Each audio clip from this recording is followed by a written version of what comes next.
Whether you're watching, listening or reading this, welcome back to the Runpreneur blog, where we're on a mission to raise £1 million for children's charities by run vlogging on consecutive days the distance of one lap around the world. It's a staggering 40,075 kilometres. It's going to take somewhere in the region of 11 to 12 years to accomplish, so plenty of time to raise that money. And I'm going to commit to doing at least 5 kilometres every day and whilst vlogging, and I'll even do it barefoot style. So those regulars will know that I vlog about my passions, which are entrepreneurship and running, and most importantly how these topics link together to help people overcome the emotions of stress, overwhelm and anxiety by using exercise as a release mechanism. And it is a very fresh morning today. I thought it was a bit sunnier.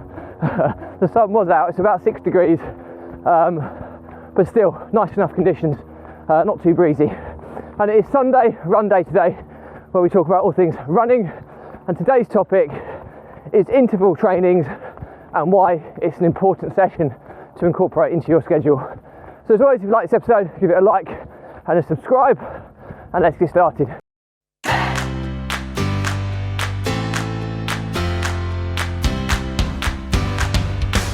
So, interval training, it's also known as speed work. It's one of kind of 4 main types of running training session. Now pretty much each session that you ever do will fall into one of these categories, and they are VO2 max or interval training. You've got lactate threshold, you've got hill repeats, and you've got easy runs, okay? Long distance or easy runs. Okay, so whatever you do, it normally falls into one of those categories. Okay, the only slight variation is there's also what people call junk miles, which is where you're running at kind of in-between pace and you don't really improve at that pace, but I'll talk to you about those in a different episode. But today's focus is going to be on interval training. It can also be kind of bolted together with VO2 max depending on how hard you're pushing, and it's also got a little bit of lactate threshold in there as well, or what's also known as tempo runs. So sorry for all the technical terms. I'll try and decipher this for you now so you can kind of understand what it's about. Well, interval training is not, I wouldn't advise it for the absolute beginner. Okay, the absolute beginner, you want to be building your mileage up, getting your body adjusted to running before you start using intervals. And the reason I say that is that intervals were going to put more stress on your joints, on your muscles, on your cardiovascular system. So it's always better to kind of get to the stage where you can run maybe 20 miles a week. Doesn't matter what pace you're doing it, but your body is accustomed to running, 20 miles a week is a good kind of milestone before you start integrating interval training. Now, interval training, the optimum kind of amount you should do is maybe 1 interval training session a week, and then possibly have a week off every now and then. But you want to try and incorporate it into your training schedule if improvement is what you're looking for. Some people just run for relief, for release, to appease the stresses in their life, all those types of things, which is absolutely fine. But if you want to improve as a runner and improve your performance, then intervals, in my opinion, is a must. Now, clause, I don't currently do interval training, and I used to do it a lot. I used to do it every week. The reason I don't do it anymore at the moment is because I'm on a 10-year focus on this 10-year or 12-year ultra marathon that I'm doing, where I'm doing at least 5 kilometres every day. I'm doing on average 66 kilometres a week at the moment, and that's the target that I set myself each week. So that's 40 plus miles. It's a lot of mileage and no rest days. So any increased stress or pressure on my body might result in injury. So I'm all about keeping the legs ticking over so that I can run again tomorrow. I do longer stuff, but I generally do longer stuff at a steady, slow pace. So I'm not putting myself under too much duress. So that's a clause, disclaimer, that I do have done this in the past though. Okay, and I improved dramatically from doing it. So intervals can be a variety. You can a real mixed bag. You can go to, but ultimately, the name interval training comes from pushing yourself and then having a a small rest period. Okay, that is the interval. That is the concept behind it. And when you combine it with speed work, ultimately what you're doing is you're going to run kind of uncomfortably for a period of time, okay? And then you'll have a period to recover. And then you're going to run again for that same distance, and you have a period to recover. And the idea here is you're pushing yourself. I mean, if you look at the effort scale, you want to certainly be at kind of 8 or 9 when you do interval training. If you're looking to do a VO max test, then you might be going all out and trying to put 10 effort. But if you go at 10 effort, your performance is going to inevitably drop the more intervals you do, or the more repetitions that you do. Whereas if you do effort level 8 or 9, so as a general rule, 5k pace. If you've done 5 kilometers before, what would be your 5k pace? Would be a sensible interval speed to go for. Now, you wouldn't be doing 5 kilometer intervals, or you might be, but I would suggest something a lot shorter, maybe 400 meters, 800 meters, something like this distance at that pace, okay? So that's what I would recommend as sensible. And you might have 30 seconds or a minute, or maybe 2 minutes in between, depending on how many repetitions you're doing. And the objective is to be as quick on the last repetition as you are on the first. And what that's going to do is going to increase your ability to flush out lactic acid. Now, I talked about this as well. There's this lactate threshold training as well, which is also known as tempo running, which is slightly long distance. It's not interval based, but you're running at a slightly uncomfortable level, so your body gets better at clearing lactic acid from your muscles. I mean, the reason people can do long distance stuff at a comfortable pace is pure and simply because their body has become efficient enough at running at that pace to flush out lactic acid in your muscles as it builds up. It's my first off-road run for the year, really, I think. And this is really off-road, so I've got to watch my ankles here. But yeah, the idea is, just get onto the flatter, that's better. The idea is that, you know, you're improving your ability to flush out lactic acid. I mean, what happens if you're running too quick? Your body can't process it quick enough. The lactic acid will build up in your muscles, and ultimately your muscles start hurting, they start tiring, they start cramping, and basically your body's telling you that you want to stop. Okay, so the most efficient runners are the ones that can run at speed in which their body can clear lactic acid. Okay, so, and that only comes with training, and intervals are a great way of improving that performance. Okay, so that's ultimately what the target is. If you do, the more you do, and you have those small rest periods, your body is having enough time to kind of transition into clearing lactic acid at a faster pace. Okay, because we all know if you boot and do a 5 kilometer run as fast as you can, it is horrible. It's probably one of my least favourite distances to run. I mean, my PB is 19:31, I think, for a 5k, and I've only really tried it a couple of times because I hate it that much. It's a sickening feeling of pushing yourself to that extreme. But mind you, I take that over hitting the wall on a marathon or an ultra. Okay, so pros and cons. But it is a sickening feeling, and you see people that are doing that time kind of effortlessly. It's almost like, excuse me, I've got a bit of a runny nose here, so excuse this. I don't normally do it, but sometimes needs are a must when you're running. It's not very glamorous at times, but apologies for that. Anyway, yeah, it is gut-wrenching, it's horrible, and you see people that are going past you, you know, when you're booting it that hard, and it seems effortless for them. And the reason it is because they've done a lot of speed training, they're trained, they're efficient, their body can clear lactic acid, their cardiovascular system can cope. And that comes because they've done a lot of speed work and interval-based training, okay? So if you want to improve your speed, interval training is an absolute must. So if I was going to summarise this, I mean, intervals can also be, you can tweak and iterate them. So if you're training for more longer distance stuff and you're trying to increase your speed, you might stretch out the distance and slower the pace. If you link this to heart rate training, you want to be above your lactate threshold level at your heart rate. Now, I know mine is about 167, 168 beats per minute. So if I'm running above that, lactic acid builds up in my muscles.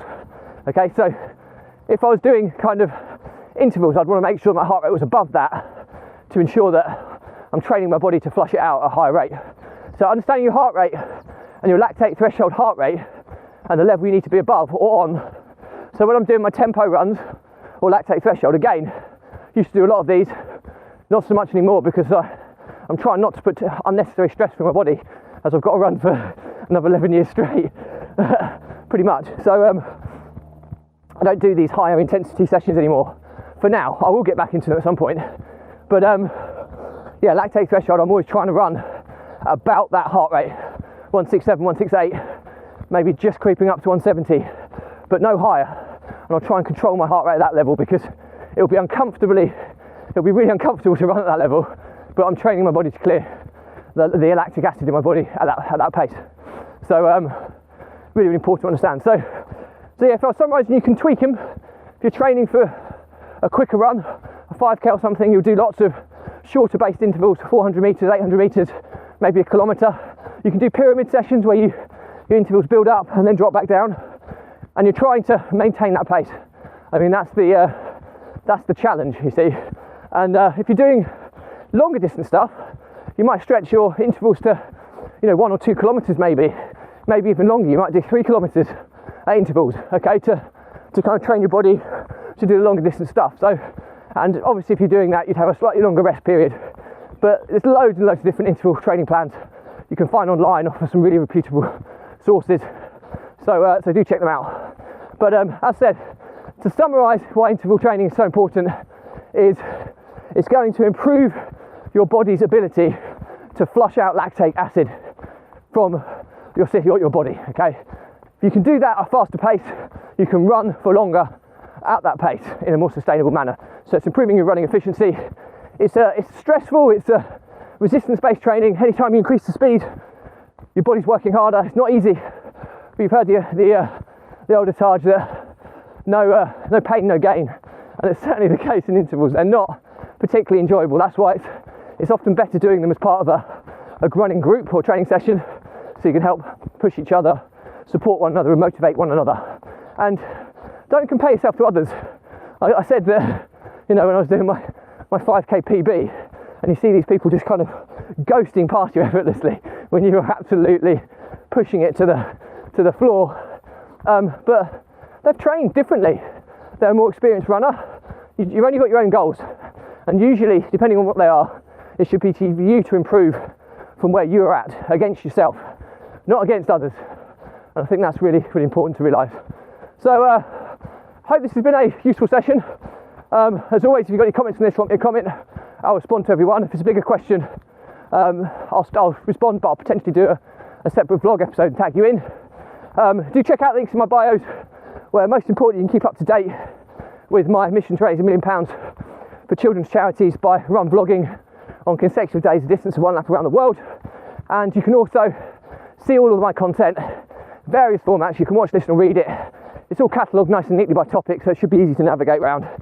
And all I have to say is, as always, my content is always linked to helping people overcome the emotions of stress, overwhelm and anxiety by using exercise, or in my case, run vlogging, as a release mechanism to relieve those daily, weekly pressures we all experience in the form of stress, and how we can relieve those, process what's going on, clear your head, gain clarity, refocus, so that you can kind of move on.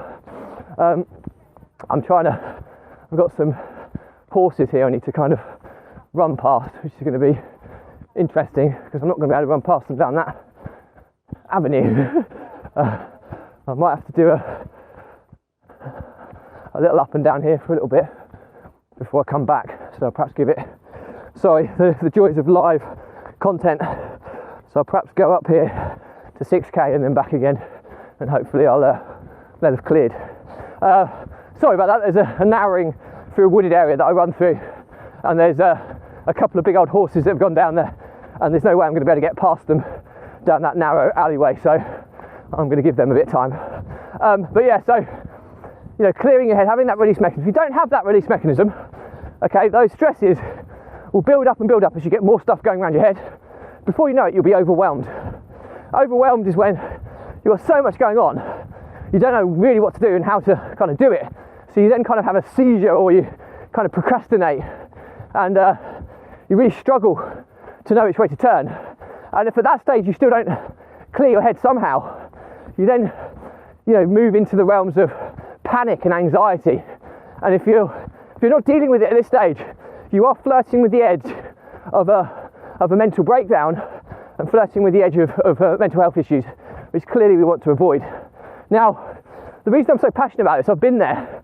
I've lost businesses because of this. I've lost business partners because of these exact reasons, and I've almost been bankrupt. Okay, and it's a really, really dark place. I wouldn't wish it upon my worst enemy. No matter how much I hate that enemy, I wouldn't wish it upon them. It's that bad. And there's no coincidence that in the last 11 months of me doing this running vlog, which is my release mechanism, that I've made more progress in my business, in my life, in every facet than I have done in the previous 4 to 5 years. So hopefully there's enough social proof that this stuff really works. And my pledge to you is that if you are struggling with this, drop me a message, okay? There's no catch here whatsoever. The Runpreneur vlog, it's not for profit. There's no selling, okay? It's all about giving value. And okay, we're raising money for children's charities, but donations are always optional. So drop me a message. There's no catch. We'll arrange a quick call, and I'll give you some hints and tips that you can implement into your life that I know are transferable into your life. I've helped many entrepreneurs already, and I'll continue on that journey to help as many people as I possibly can. So, and we'll get you back on the right path to success. So, the olive branch is there. It's often easier asking for help from a stranger than nearest and dearest, and it's also free if you're prepared to ask for it in many places. People don't often realise that. So, don't miss out on the opportunity. So, all I have to say is, please support this challenge. At least give these episodes likes and subscribe to my channels. That's really, really important because it helps get the message out there to more people, and share it if you can.